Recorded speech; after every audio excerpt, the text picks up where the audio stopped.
Bom dia, irmãos. Graça e a paz do Senhor Jesus seja sobre a sua vida, amém?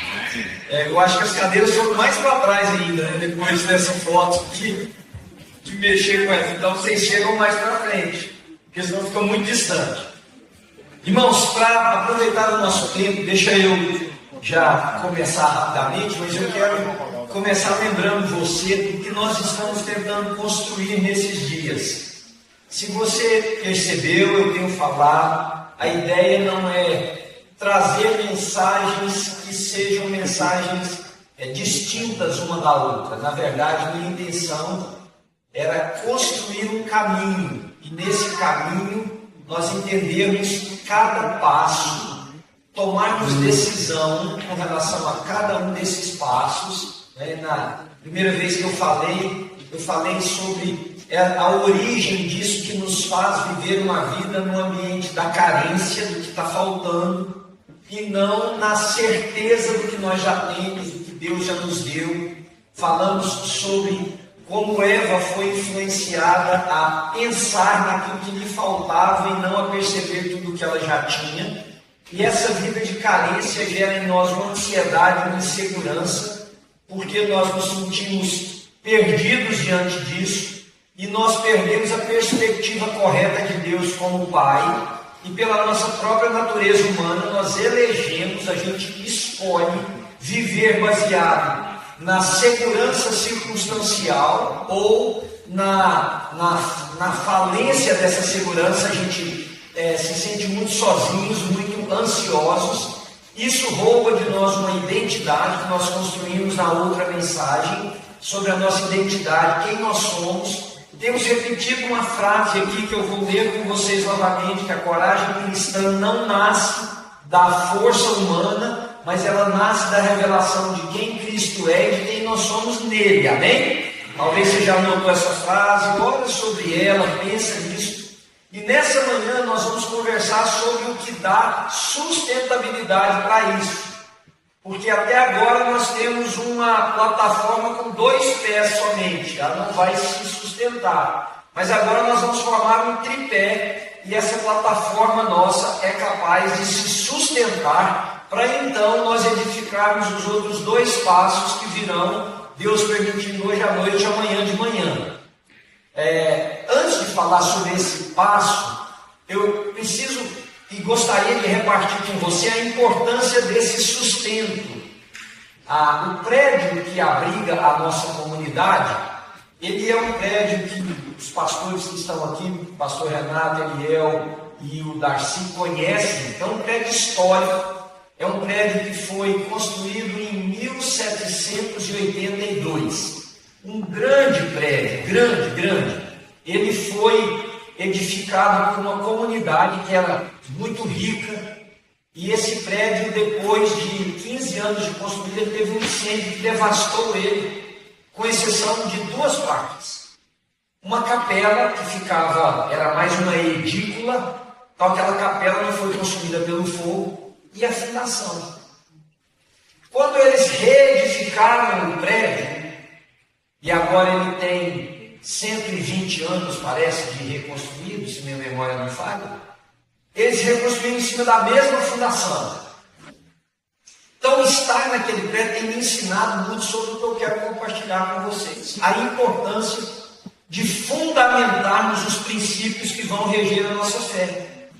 Não só aquele fundamento resistiu ao fogo, que destruiu a outra parte inteira, mas ele serviu de sustento para a reconstrução do prédio que hoje nos abriga. Só que nesses 120 anos, obviamente, esse prédio sofreu muito com o passar do tempo, estragos, coisas que foram acontecendo, e ele teve que ser reparado inúmeras vezes. Depois que nós estamos lá, já estamos lá 23 anos, quase 24, dos 26 que a Life existe, nós gastamos centenas de milhares de dólares segurando aquele prédio lá. Mas a fundação não tem intacta. E aquela fundação, ela me ensinou muito sobre como Deus age através do tempo, de uma forma profética para a vida da igreja. Aquele prédio, ele profetiza para mim. E eu te explico, antes de você achar que a minha loucura é maior do que o que eu já declarei aqui para vocês. Aquele prédio, quando ele foi construído para que o andar de baixo dele, o andar que está debaixo do templo, porque ele é construído de uma forma de L.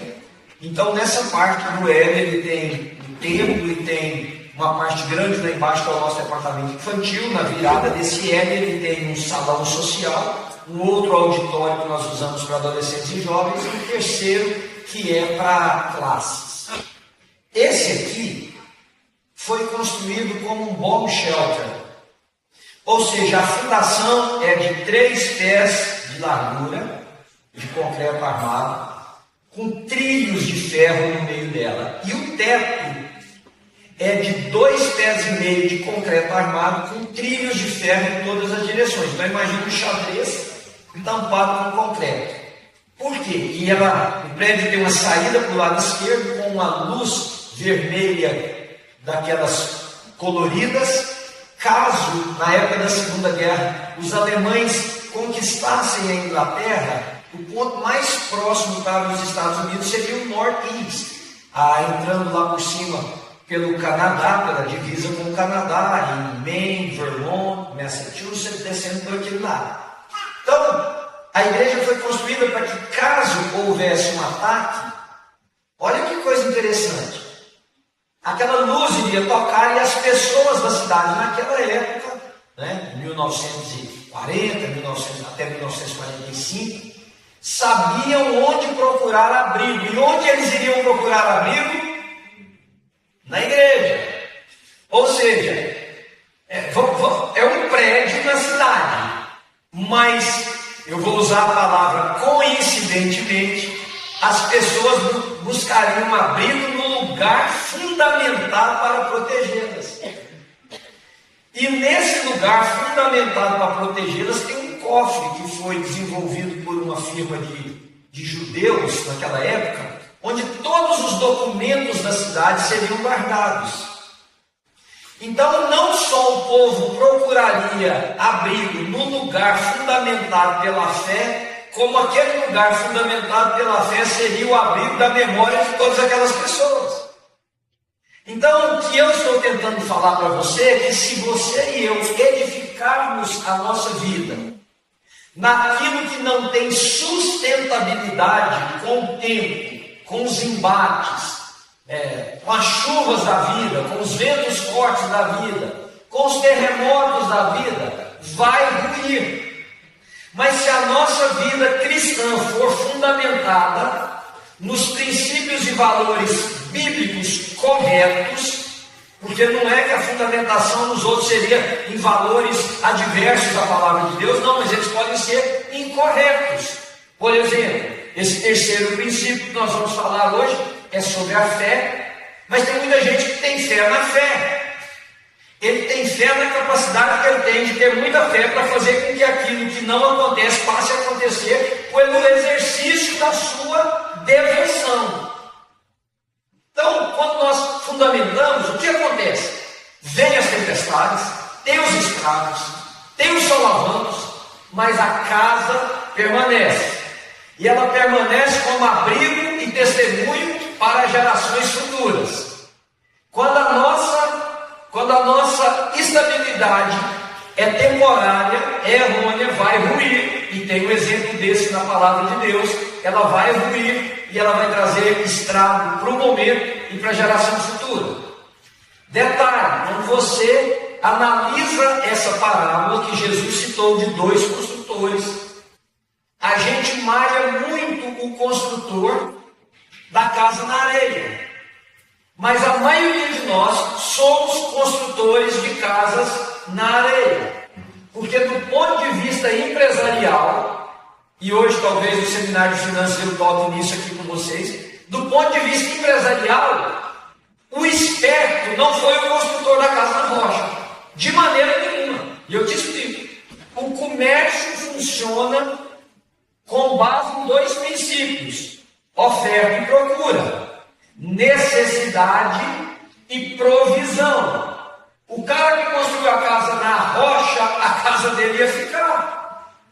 Ou seja, daqui 100 anos a casa estava lá. O cara que construiu a casa na areia, ele iria ia cair com um tempo, ele ia ter que reconstruir outra, e ela ia cair, ele ia ter que reconstruir outra. Do ponto de vista empresarial, ele é muito mais sábio, porque ele construiu com maior velocidade e com menor custo.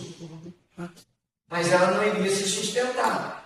Como pastores, como igreja, a maioria de nós tem a tentação de construir uma casa na areia. Porque fundamentar na rocha dá muito mais trabalho. Agora eu vou conduzir vocês, aqueles que não têm ideia do que eu estou falando.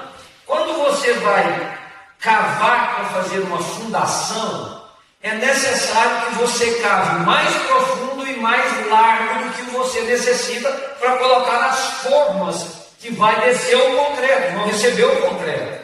Porque você precisa de espaço para trabalhar. Então, é muito mais laborioso, é muito mais demorado construir algo que vai ter sustentabilidade.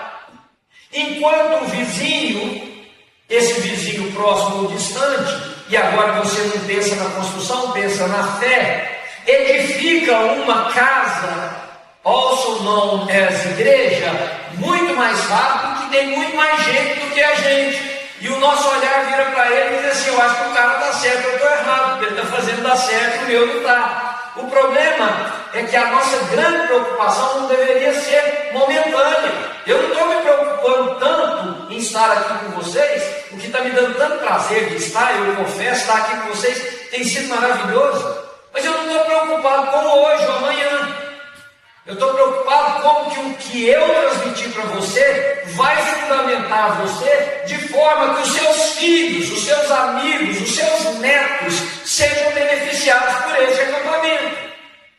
Então, esforce, e aqui vai uma tristeza para pastor, eu vou dar uma estatística. Eu gosto mais de ler estatística. O Instituto Barna promulgou, como é que fala? Divulgou uma estatística que na terça-feira, imagina gente, a gente gasta um tempão preparando uma mensagem. Na terça-feira, 87% de vocês não lembram mais do que a gente falou. É ruim, né? 87, e os 13, dura até 4. Não, ia ter uma outra estatística, vocês acreditam que mais de 32% dos pastores não se lembram o que eles pregaram. Não lembram, eles precisam olhar. Aí tem uma coisa que já não é mais descaso. É porque nós estamos virando uma geração, a gente esquece demais das coisas. Né? Esquece. Eu tenho dia que um dia eu falei, Manuel, agora ficou ruim, eu estava tomando banho. Não sei se já aconteceu com você, me alivia-se já. Que desgraça detesta a solidão. Eu esqueci se eu já tinha passado um shampoo na cabeça. Já aconteceu com você, não? Só eu? Ah lá, pelo menos eu não fui banheiro lá. Tá aí, ó, outra ali, ó. Então eu já, você sabe que eu já lavei a cabeça. Já passou. O que é que o nosso problema, queridos? É que o costume é a maior desgraça para a transformação. O costume, a monotonia é o maior empecilho para a transformação.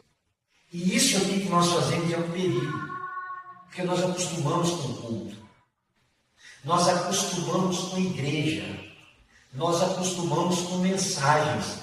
Eu contei para vocês, teve pelo menos 10 anos da minha vida que eu preguei mínimo 6 mensagens por semana. Então você coloca no ano, você pega 52 semanas, multiplica por 6, vamos pegar só 6 semanas para dar um número exato. E você multiplica isso por 10. Eu posso fazer isso aqui de forma tão automática que nem eu mais mesmo penso no que eu estou falando. Só que o povo que me ouve também pode entrar no mesmo mecanismo. Vocês estão entendendo o que eu estou dizendo? Isso aqui é um perigo. E eu te provo. Quando você se apaixonou, eu garanto que o seu comportamento para com essa pessoa que você tem do seu lado era completamente diferente do que é hoje. Por quê? E tem gente que ainda não deixa por menos, né? Tem que colaborar com o impacto da mensagem. Eu sei. Já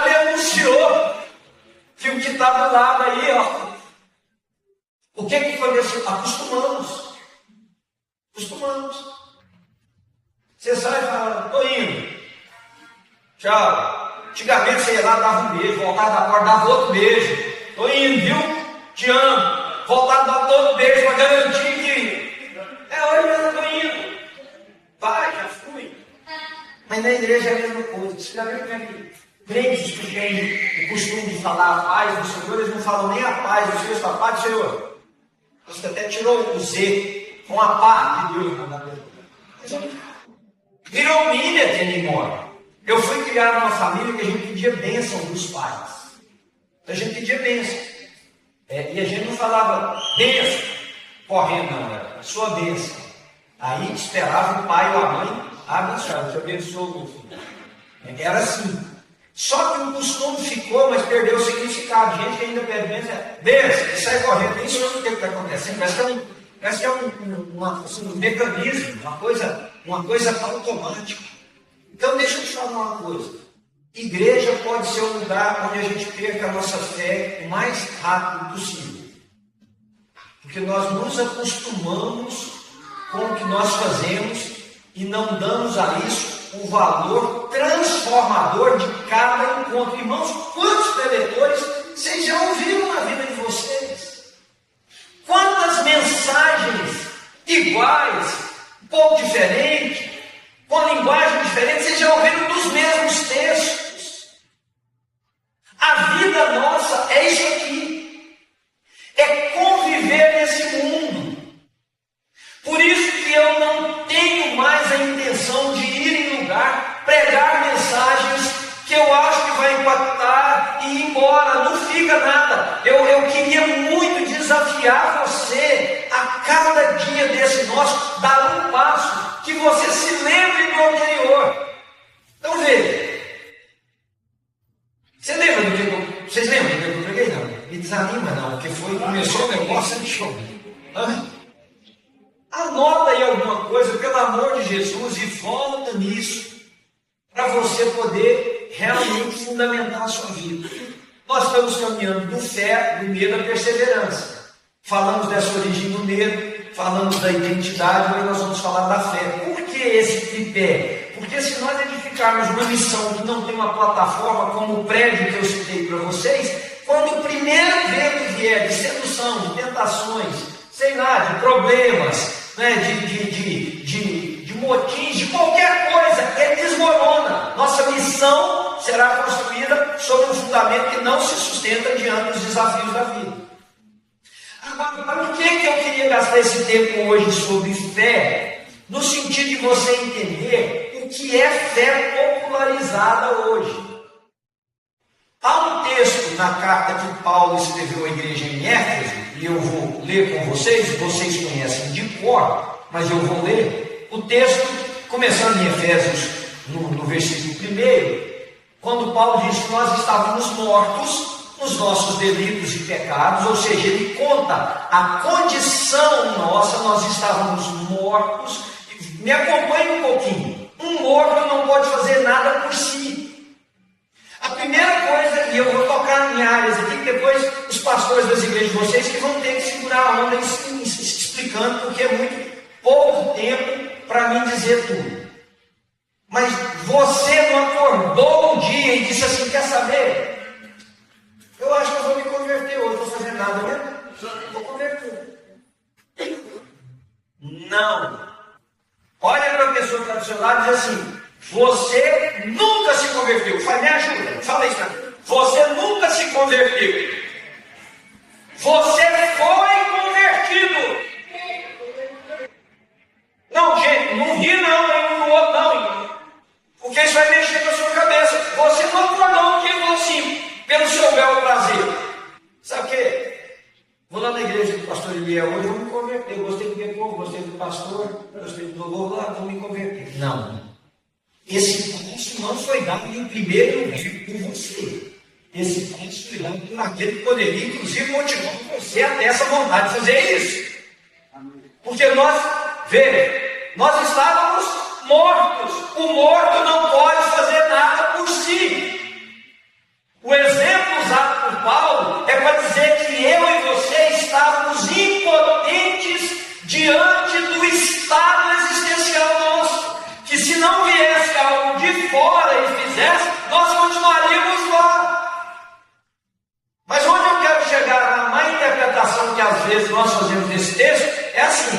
Vai, desce um pouquinho o versículo aí comigo. Versículo de número 3 termina dizendo assim: como os outros éramos por natureza merecedores da ira. Versículo 4: todavia Deus, que é rico em misericórdia, pelo grande amor com que nos amou, deu-nos vida, ou seja, foi Ele que gerou vida, o que nós chamamos na teologia de ordo salures, ou salutos, a ordem da salvação. Deus veio ao meu encontro, falou a mim que estava morto e me habilitou a crer nele, porque por mim sozinho eu não conseguiria. Vocês estão entendendo? Estão me entendendo? E você também não conseguiria, não. Então não sou só eu. Agora veja: e pela graça vocês são salvos. Aí pula um pouquinho o versículo de número 8: pois vocês são salvos pela graça por meio da fé, e isso não vem de vós, é um dom de Deus. Todas as vezes que eu já fiz essa pergunta, eu obtive a mesma resposta. Talvez pela introdução que eu fiz entre vocês será diferente. Quando eu pergunto assim: vocês foram salvos por quê? A grande maioria das pessoas responde: pela fé. Não, você não foi salvo pela fé. Você foi salvo pela graça de Deus. Porque nem eu nem você tínhamos habilidade para ter fé. A graça de Deus nos habilitou, inclusive, a crer nele. Nós somos salvos pela graça mediante a fé. O que isso quer dizer, pastor? O que você quer nos ensinar hoje? É que se nós não entendermos isso, nós vamos desenvolver uma fé que é distante do fato de que foi a graça que me habilitou. Então fé não pode ser um instrumento para eu fazer as coisas acontecerem. Fé é uma resposta minha àquilo que Deus já me habilitou a ser ou a fazer.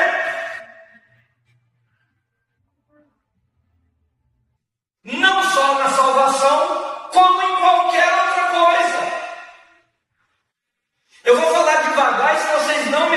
Ainda que eu fale só uma coisa aqui de manhã, gente, é melhor que ela seja entendida do que falar muito e passar por cima de vocês. Veja, se a fé não é uma iniciativa minha, a fé será sempre uma resposta minha. Resposta a um movimento de Deus. Então, se a fé é uma resposta, ter fé não é criar um movimento para que as coisas aconteçam em detrimento de Deus. Fé é a minha resposta para aquilo que Deus está fazendo. Oh, gente, diz amém, pelo amor de Deus. Então, fé não é um exercício de força meu para mudar a Ana. Ana é minha esposa. Para mudar a Ana. Fé não é um exercício seu, marido, mulher, para mudar esse outro. Fé não é um exercício de força para você mudar seu filho, sua filha. Ou fé não é um exercício de força para você ter aquela vaga no shopping center que eu contei hoje. O que é fé? Fé é a minha resposta ao que Deus está fazendo por causa da graça dele que me alcançou. Então fé é eu ser para Ana o homem que ela precisa até que Deus faça na vida dela aquilo que eu não sabia. Vocês estão entendendo o movimento? É contrário. Então não adianta eu bater o joelho no chão, ficar Deus, muda essa mulher. Porque eu estou operando numa carência. Olha como que uma coisa está conectada à outra. Eu estou operando com aquela carência que eu falei para vocês na primeira noite. E eu agora estou usando um mecanismo pagão para forçar Deus mudar a mulher que eu tenho para que ela se adeque exatamente ao meu gosto. Enquanto fé bíblica é eu entender que a manifestação da graça de Deus na minha vida foi a mesma manifestação de graça na vida da minha esposa, e agora a fé é para que eu seja seja, para ela, o homem de Deus que ela precisa e que Deus me criou para ser, para que Deus possa trabalhar no coração dela, para que um dia eu tenha nela aquilo que eu esperava. E eu estou falando da mulher, mas mulher, você tem que fazer isso com a gente também. Peso não é só nosso, não. Um dia você ir para, hoje à tarde, como é que chama o negócio? Sisterhood, né? Sisterhood, é só Sisterhood. Aí você vai lá, que o meu vai me dar, vou bater o joelho no chão, estou pagando um preço. Você vai ver, deixa ele comigo. Essa linguagem louca que o crente tem. Não, você vai lá e olha e fala, Deus, o Senhor, pela graça do Senhor, a minha fé vai me levar sempre a esse homem, a mulher salva que o Senhor fez de mim, para que ele entenda, pela graça, o que o Senhor precisa fazer na vida dele. Por isso que os nossos encontros de casais são furados demais, gente. Um dia eu fui pregar no encontro de casais, era da New Life esse encontro de casais, lotado, devia ter 150 casais.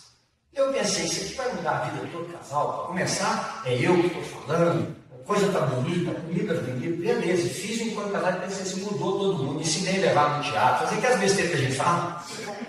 Gente, eu estava lá no jantar, chegou uma menina da que ajudava a gente, desesperada, falou, Castor, vamos lá no estacionamento, eu preciso de você. Eu falei, o que aconteceu? Você está tendo uma briga no estacionamento. História real. Corrida no estacionamento, tinha um cara parado assim, todo sangrado, assim, sugou a roupa, saindo na nariz, minha mulher dele de frente a ele. Falei, o que aconteceu? Ela falou assim para mim, rachei o nariz dele. Falei assim, então alguém? Rachei o nariz dele, o que foi? Aí ela começou a ficar alterada. E ele falou assim para mim no meio do sangue, falou, pastor, essa mulher é faixa preta de karatê. Aí eu falei, dona, que bom que você não fez isso, eu vou voltar. Primeiro que apanhar também, que gente, eles brigaram no estacionamento. Foi nem quando chegou em casa. E não fica me olhando com essa cara sua, não, porque você já deve ter ido no encontro de casais, não mudou para a vida, nem não sabe. Continuou do mesmo jeito. Por quê? Porque nós não vemos a fé como um instrumento, presta atenção nessa frase. A fé como instrumento de me habilitar a ser o que Deus me projetou, me criou para ser.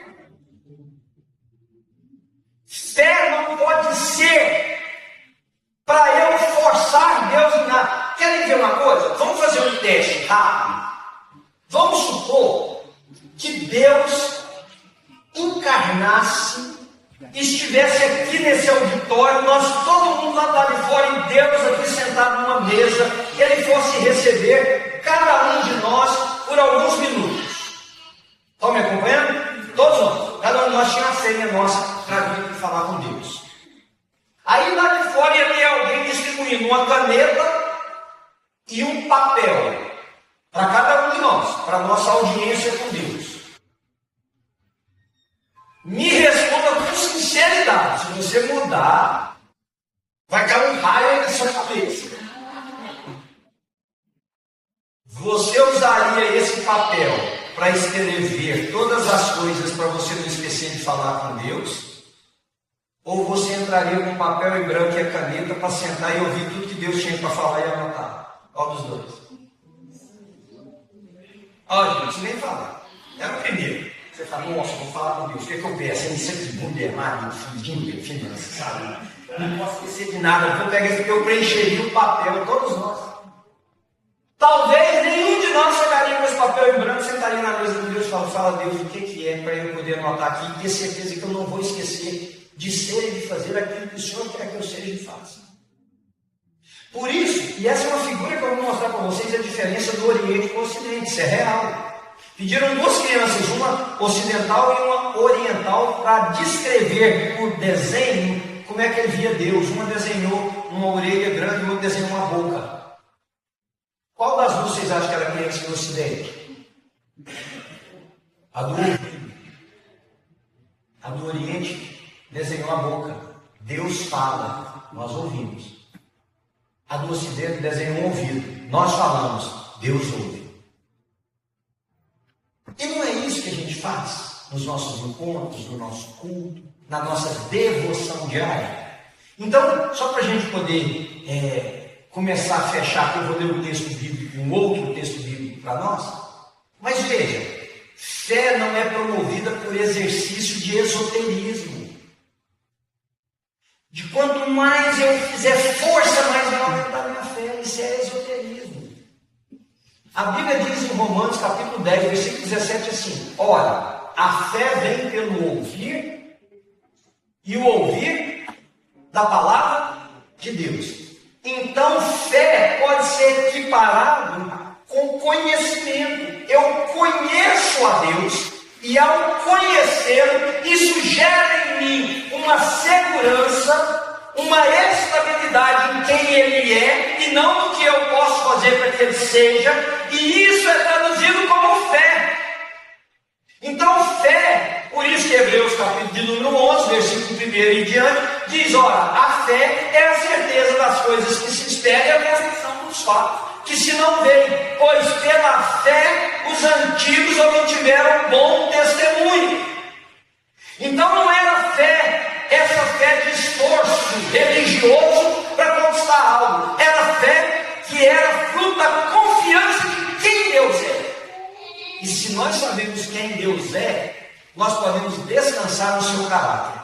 O texto que eu queria ler rapidamente com vocês e fechar é o texto que está em Marcos, capítulo de número 4, versículos 35 a 41, que é uma parábola, uma história contada. O versículo 35 diz assim: naquele dia, ao anoitecer, Jesus disse aos seus discípulos, preste atenção em como Marcos coloca, vamos atravessar para o outro lado. Jesus não disse, vamos ver se dá para atravessar para o outro lado. Jesus não disse, vamos tentar atravessar para o outro lado. Jesus não disse assim, torce aí para a gente chegar para o outro lado. Vamos atravessar para o outro lado. Diz o texto que eles deixaram a multidão. Vocês acompanham aí na Bíblia, eu estou fazendo assim por causa do nosso tempo. Versículo 36, Marcos capítulo 4, versículo 36. Deixando a multidão, levaram para o barco, e aí eles começaram a navegar no mar da Galileia, que na verdade não é um mar, é um lago de 13 por 8 quilômetros, mas é num lugar deserto, em terra de cego, quem tem um olho é rei. Um negócio de 13 por 8 num lugar que é deserto, é um mar, é assim que eles viam o lago de Genezaré ou o lago da Galileia. Só que esse lago, e se você já foi em Israel, você sabe que se você está em Tiberíades, do lado direito, para o norte, está o que nós chamamos de The Golan Heights, as colinas de Golã, que é a divisa de Israel com a Síria. Inclusive, num dia claro, determinados pontos a gente consegue enxergar quase Damasco. E por outro lado, nós temos o deserto. Então, massas de ar frio que vêm das montanhas, das colinas de Golã, que tem inclusive neve, chocam frequentemente com as massas de ar quente que vêm do deserto da Judéia, e ao se chocarem provocam assim tempestades muito fortes e muito repentinas. E é isso que acontece. Eles estavam lá, de repente vem aquela tempestade, o lago fica todo revolto, que eles chamavam de mar, parece que o barco vai afundar, e aí nós já temos um princípio: ter Jesus no barquinho da nossa vida não nos livra de tempestades, não livra.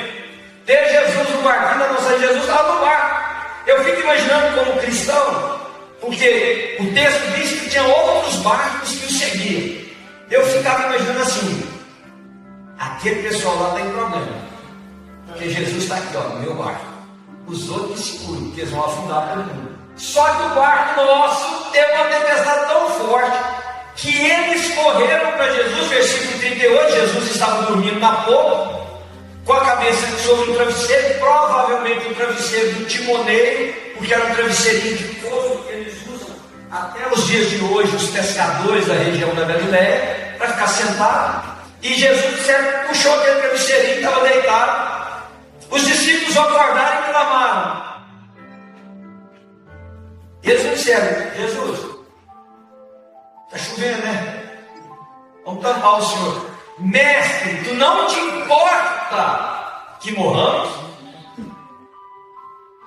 Jesus se levantou e não respondeu a eles em primeiro lugar. Repreendeu o vento e disse ao mar: aquieta-te, acalma-se. O vento se aquietou e fez-se completa bonança. Então perguntou aos seus discípulos: agora que vira para os discípulos. E ele não respondeu a pergunta dele: vocês não se importam? O senhor não se importa que a gente vai morrer? Jesus respondeu assim: por que vocês estão com tanto medo? Ainda não têm fé? Então eles, apavorados, perguntaram uns aos outros: quem é este que até o vento e o mar lhe obedecem? Quem é este? Quem é este? Eles já estavam com Jesus tinha tempo.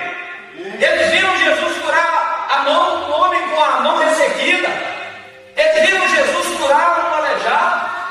Eles viram Jesus fazer milagres. Quem é este? Quem é este? Porque a sua definição de fé dita a forma que você vai se relacionar com Deus. Pode ter certeza disso. A sua definição de fé dita a forma com que você se relaciona com Deus. Mas eu não quero gastar tempo em outras coisas aqui. Eu queria olhar com vocês. Eu não sei se vocês responderam. 4 perguntas são feitas nesse texto. Olha o texto aí, fica diante de você, para você poder entender que o fim do medo não está na mudança circunstancial. O fim do medo está na confiança que nós conseguimos estabelecer em Deus. Então veja, as situações me amedrontam.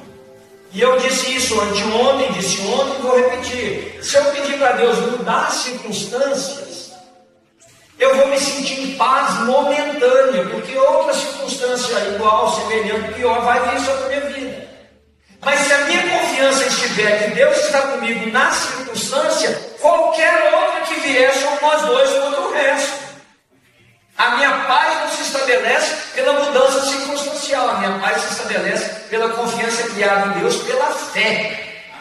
Então a sua fé não é para mudar a coisa, a sua fé é para mudar você, para fazer você parar de ficar doido desse jeito e confiar no Deus que você crê. Você entende? A sua fé é para fazer você viver com Deus que você diz que adora, sabendo que Ele não é um Deus que precisa de nós para fazer nada. Ele é livre, Ele é soberano. Irmãos, no dia que a nossa fé fizer Deus fazer aquilo que Ele não quer fazer, deixa de ser Deus. Nós nos tornamos Deus. Então vamos ver as 4 perguntas. Primeira pergunta dos discípulos para Jesus: o Senhor não se importa que nós morramos? O que é que essa pergunta ela exemplifica? Que mesmo convivendo com Jesus, os discípulos não tinham certeza, convicção, apoio, fundamento do amor de Jesus pela vida deles e do cuidado de Jesus. E se os discípulos conviveram com Jesus, sentiram assim, imagina nós aqui hoje. Porque a Bíblia prova mais uma vez que é possível, presta atenção no que eu vou te falar, nós sabemos tudo sobre o sagrado, sem que o sagrado afete a nossa compreensão e reação à vida. Prova disso: 2 discípulos no caminho de Emaús. Eles saem de Jerusalém e vão para Emaús, de volta para a sua cidade. De repente um homem vem e começa a andar com eles. Eles não sabem quem é o homem. Aí o homem diz assim para eles: por que vocês estão cabisbaixos, estão tristes? Aí eles viram e dizem assim: porventura és o único que, estando em Jerusalém nos últimos dias, não tens conhecimento dos fatos que aconteceram? Aí Jesus diz assim: que fatos? Que Jesus Nazareno, varão aprovado por Deus diante dos homens, que nós acreditávamos ser o nosso Redentor, o nosso Messias, foi morto. Vocês entenderam o que eu falei? Eles foram capazes de recitar o que era o instrumento da fé deles, só que estavam voltando desconsolados para casa. Eles foram capazes de dizer que Ele, porque o texto continua, Ele falou que Ele ressuscitaria no 3º dia, mas aquele era o 3º dia, espera. Então é muito possível nós convivermos com o sagrado e sermos céticos. É muito possível nós convivermos com o sagrado e esse conhecimento do sagrado não afetar a nossa vida, transformando-a, e nem promover em nós respostas diferentes. Porque se eles crescem naquilo que eles falaram, eles estariam quietinhos lá em Jerusalém, esperando o dia de Jesus ressuscitar e fazer o que Ele falou. A minha preocupação com a igreja hoje que pode ser, aliás, eu não acho que pode ser, eu acho que está acontecendo. Nós temos uma comunidade de fé, que a grande maioria das pessoas crê parcialmente naquilo que elas falam, no que elas declaram. Tanto que esses discípulos, Jesus disse para eles, estando com eles, sobre o Pai, eles viram Jesus curar, eles viram todo o poder de Jesus. Tem pelo menos 3 ou 4 citações no próprio Evangelho de Marcos que já havia acontecido anterior a esse episódio, leiam depois. E eles viram para Jesus e diziam assim: você não vai importar que nós estamos morrendo aqui, não? A fé não era ir a Jesus. Aliás, ir a Jesus pode ser um movimento de falta de fé. Porque se eles tivessem fé, eles diriam assim: gente, aquieta todo mundo aí, o cara já falou que nós vamos chegar do outro lado. Mas está balançando, segura cada um para não cair dentro d'água, nós vamos chegar lá de um jeito ou de outro nós vamos chegar. Vocês entendem a diferença? Entendem não? E aí eu vou te mostrar uma outra coisa. Durante anos, eu fiz terapia com quem eu aconselhava no meu escritório. Cheguei a aconselhar 6 a 8 pessoas por dia, que me fez muito mal para a minha saúde. Só que as mulheres que eu atendia, a grande maioria delas, vocês acreditam que eu mandava elas pararem de orar? É um medo. Eu falava: minha irmã, a oração está te adoecendo, para de orar. Como assim?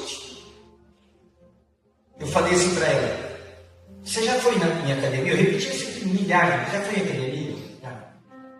Mas que já não.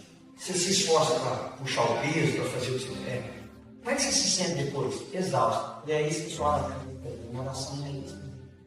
Oração não é uma força sua para fazer Deus fazer coisa.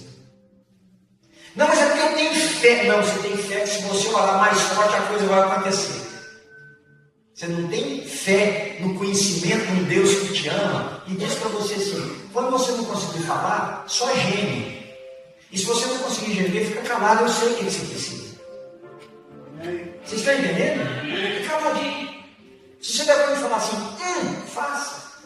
Se não veste uma lágrima, traduz essa lágrima em tudo que você precisa, porque o Espírito de Deus testifica com o nosso Espírito que somos filhos de Deus e Ele intercede por nós com gemidos inexprimíveis.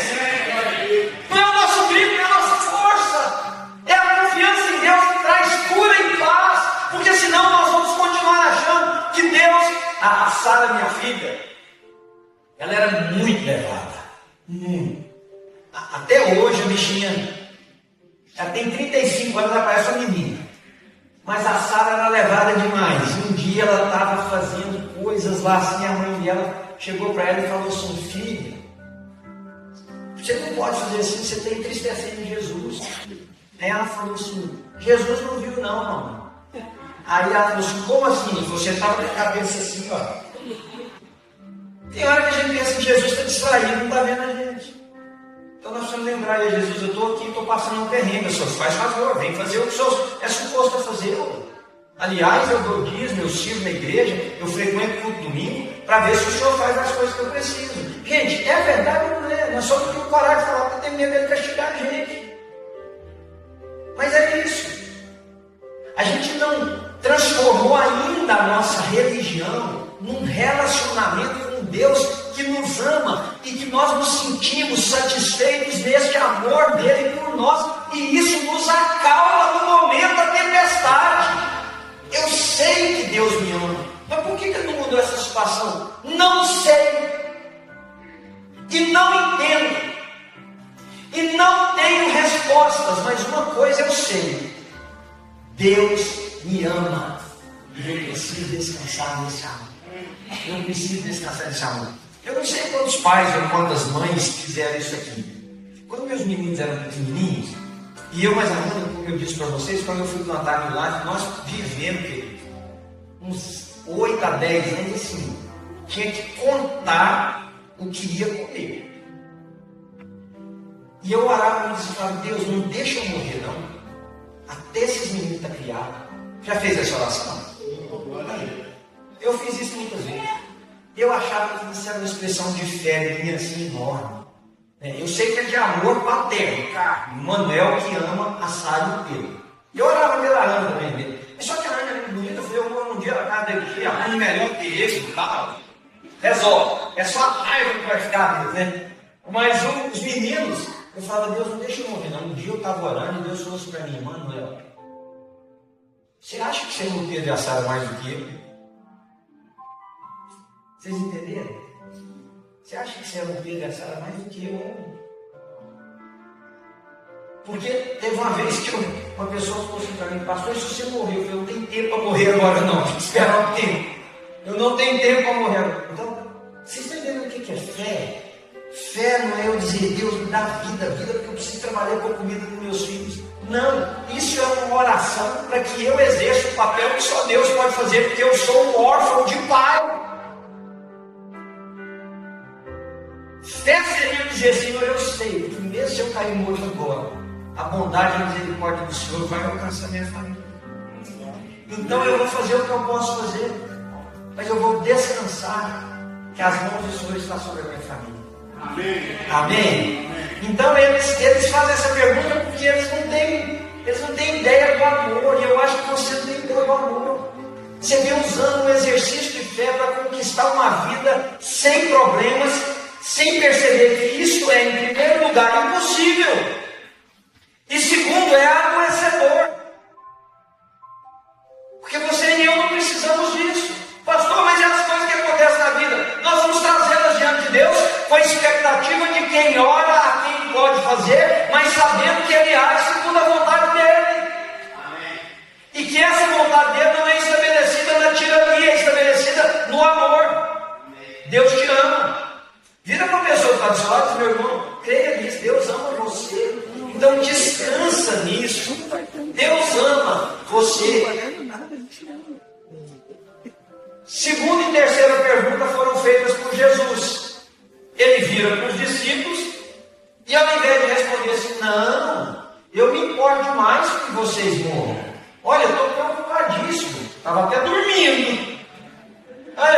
Não, ele vira para eles e fala assim, por que vocês estão agindo assim? É uma tradução livre do texto. A pergunta de Jesus é, por que vocês estão com tanto medo? Jesus está dizendo assim, eu vou me perguntar por que vocês estão assim. Vamos criar um diálogo dentro do debate. Eles acordam Jesus, já atrapalhou o soneca com Jesus. Jesus fala assim, eles falam, você não importa que a gente está morrendo, não? Aí ele vira para eles e fala assim, amigo, por que vocês estão desse jeito? Aí os outros, por que nós estamos desse jeito? Olha para o céu, olha para a água, veja o que está acontecendo. Esse barquinho aqui está quase afundando. Aí Jesus vira para eles e fala assim, mas e daí? Mas você não vai fazer nada? Já fiz, falei para vocês, vão lá, que nós vamos chegar do lado de lá, está feito, vai descansar. Você está entendendo o que ele está dizendo? Vai descansar.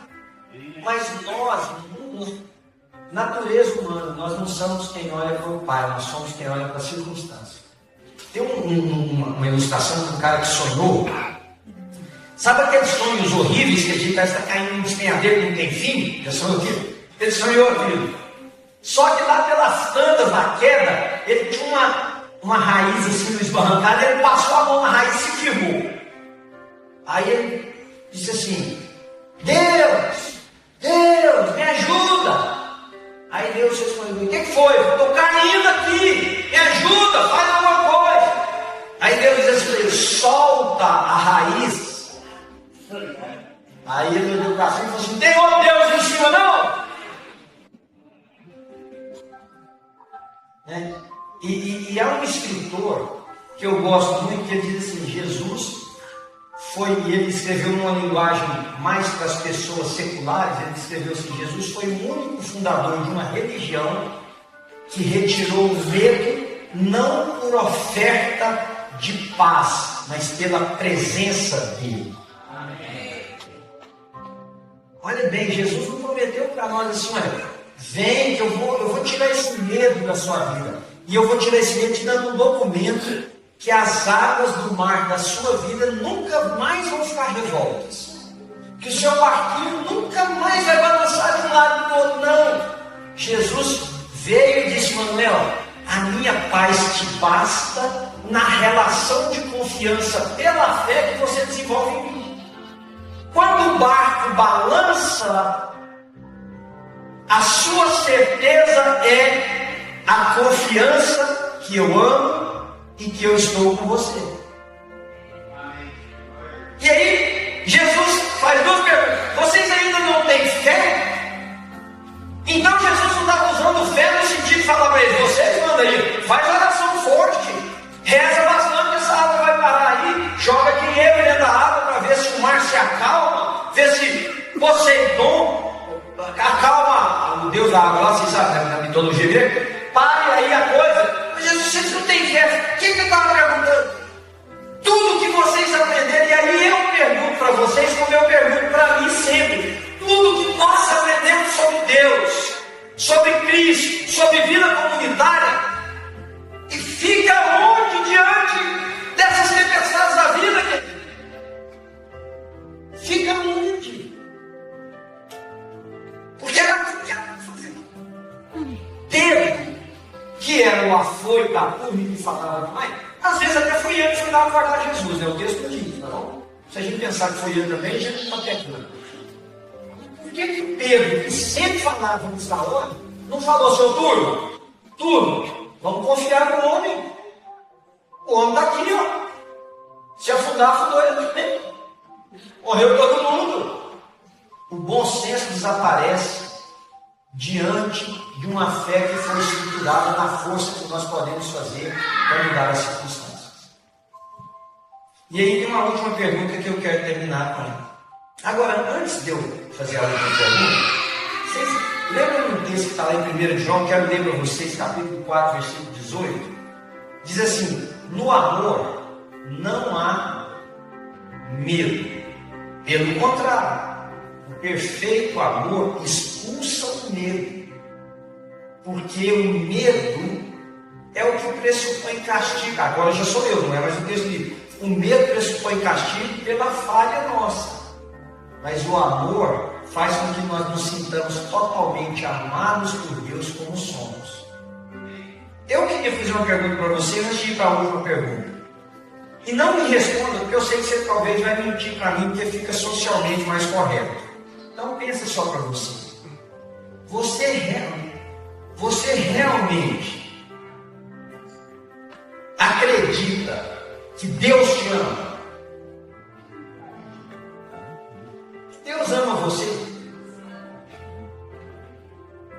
Era sem resposta.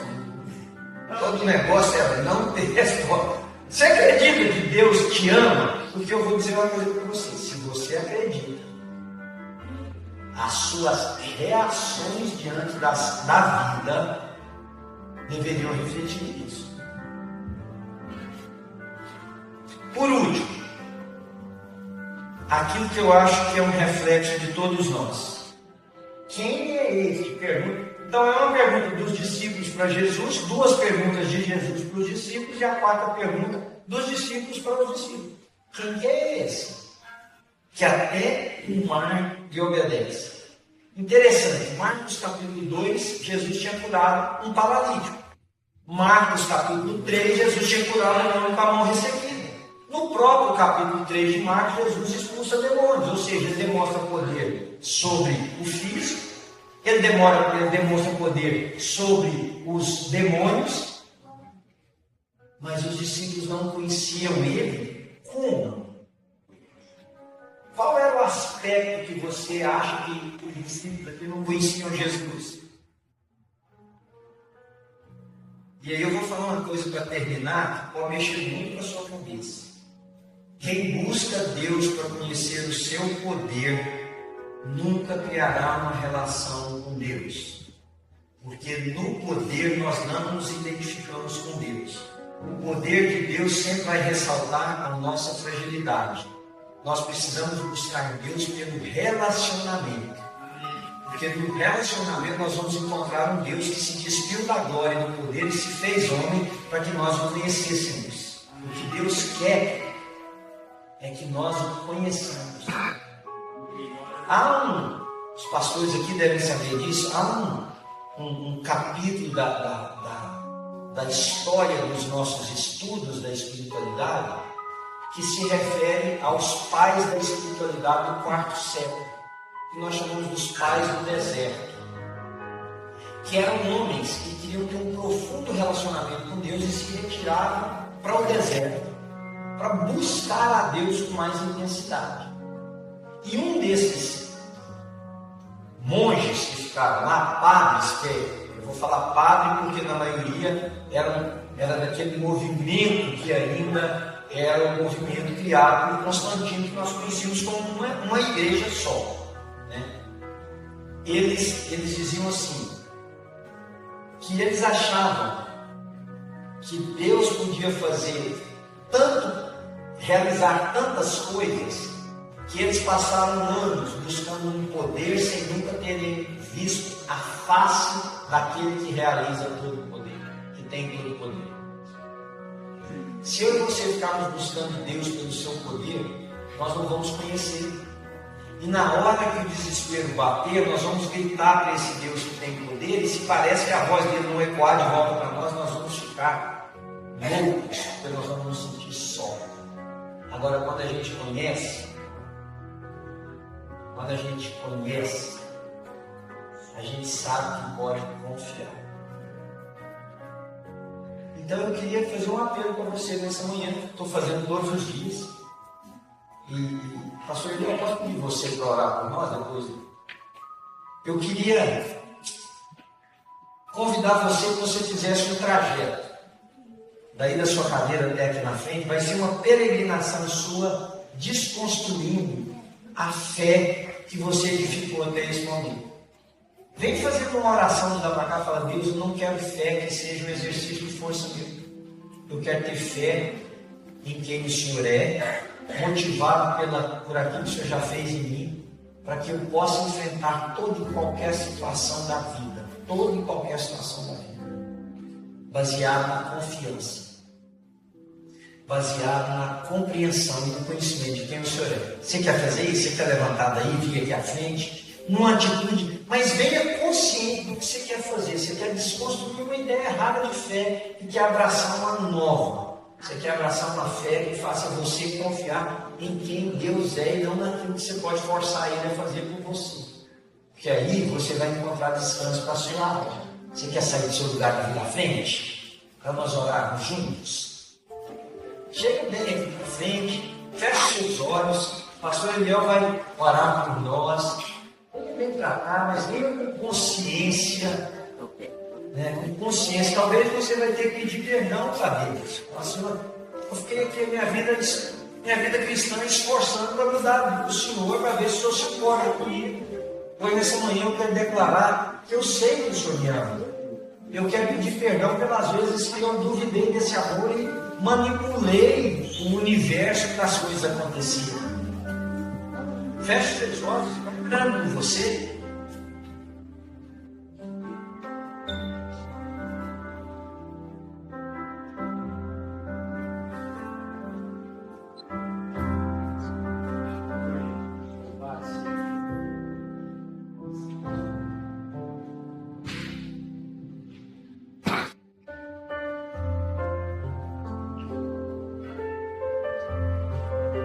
Senhor Deus de graça, nosso Pai amado,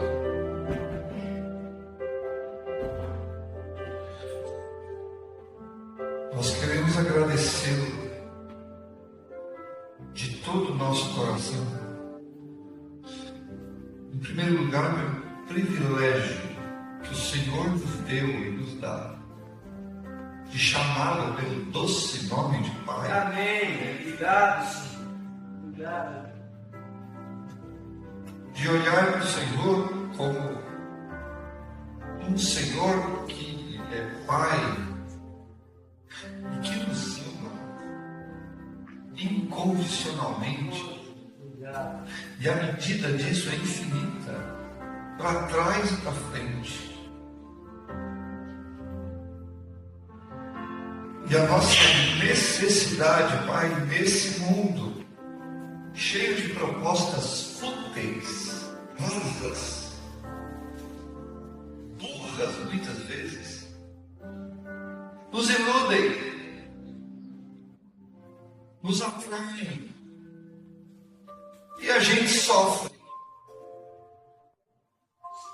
Mas o Senhor nos traz para momentos como esse, a lugares como esse, para ouvirmos esse sussurro do céu no nosso coração, que vem de Ti.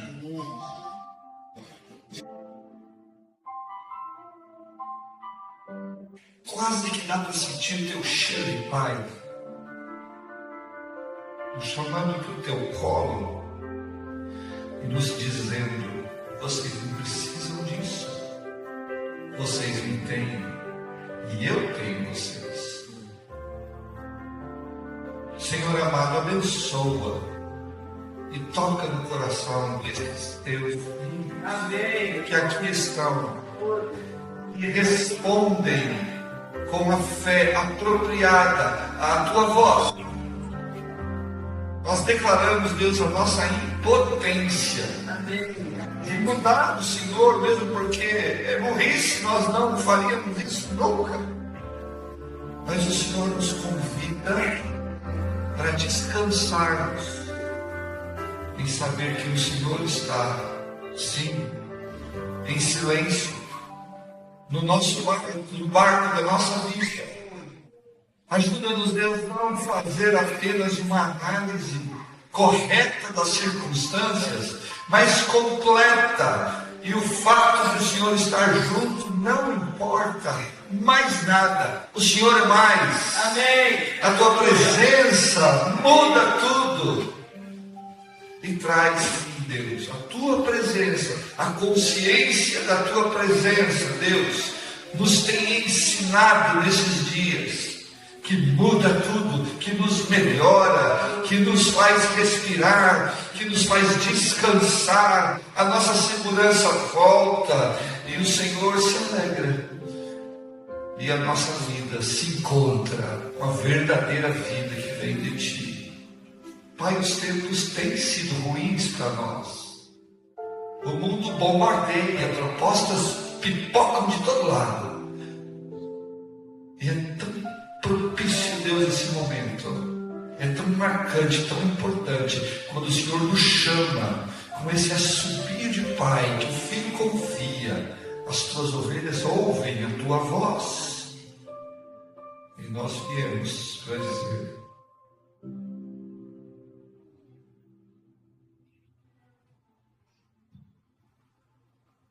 obrigado, Pai.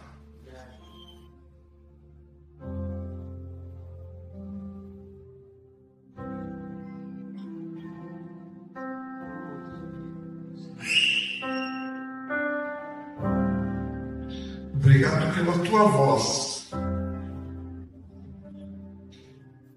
que nos assossega, que nos descansa das fadigas, que nos dá a verdadeira paz. Amém. A Ti a nossa vida, o Senhor é o nosso tudo. Conhecer-te é a nossa glória, caminhar contigo é a melhor caminhada de vida que pode existir.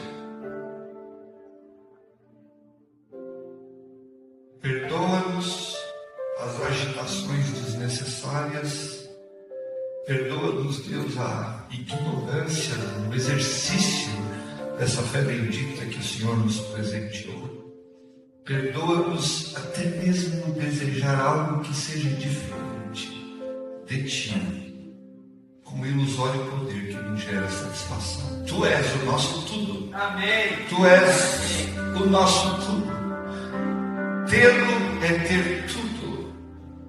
Ouvir a Tua voz é um descanso para a nossa alma e para o nosso coração. Essa é a nossa oração.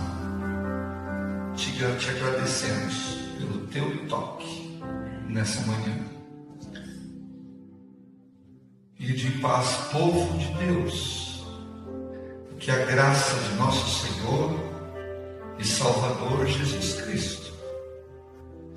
O amor de Deus, o nosso Pai, a comunhão, o consolo, o ensino do Espírito Santo, o Consolador eterno, seja sobre vós, hoje e por toda a eternidade.